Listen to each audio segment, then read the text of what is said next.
কার্তিক মাসের কৃষ্ণপক্ষের অমাবস্যায় কালী পুজো, দীপাবলি, দীপান্বিতা, লক্ষ্মী পুজো করা হয়ে থাকে। দুর্গাপুজো ও লক্ষ্মী পুজোর পর এবার কালী পুজোর অপেক্ষা। অমাবস্যার রাতে পূজিত হন দুর্গার আর এক স্বরূপ মহাকালী। শাস্ত্রমতে কার্তিক মাসের কৃষ্ণপক্ষের অমাবস্যা তিথিতে কালী পুজো করা হয়। এটি আবার শ্যামা পুজো নামেও পরিচিত। হিন্দু ধর্মে কালীকে পার্বতীর আর এক রূপ মনে করা হয়। আবার 10 মহাবিদ্যার প্রথম মহাবিদ্যা হলেন কালী। পশ্চিমবঙ্গে কার্তিক কৃষ্ণ অমাবস্যায় কালী পুজো করা হয়ে থাকে।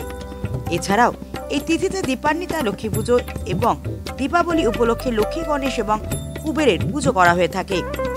আগামী 20 অক্টোবর দুপুর 3:44 কার্তিক কৃষ্ণ অমাবস্যা তিথি শুরু হচ্ছে এবং শেষ হবে 21 অক্টোবর সন্ধ্যা 5:54। অমাবস্যা তিথিতে মাঝরাতে কালীর আরাধনা করা হয়। 20 অক্টোবর মাঝরাতে অমাবস্যা তিথি থাকায় এদিন কালী পুজো করা হবে।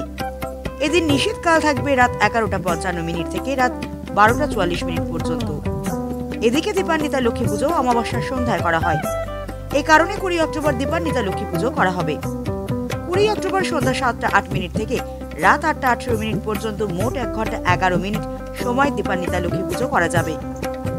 এদিন প্রদোষকাল থাকবে সন্ধ্যা 5:46 থেকে রাত 8:18 পর্যন্ত। আবার বৃষকাল থাকছে সন্ধ্যা 7:08 থেকে রাত 9:03 পর্যন্ত। শাস্ত্রে কালী পুজোর বিশেষ মাহাত্ম্য রয়েছে। কালী পুজো করলে ভক্তরা সুখ সমৃদ্ধি লাভ করতে পারেন।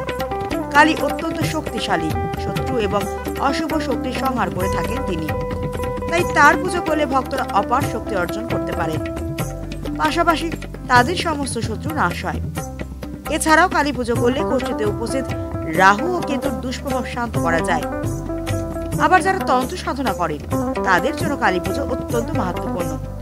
তন্ত্র সাধকরা কালীর আরাধনাকে সর্বাধিক প্রভাবশালী মনে করে থাকেন।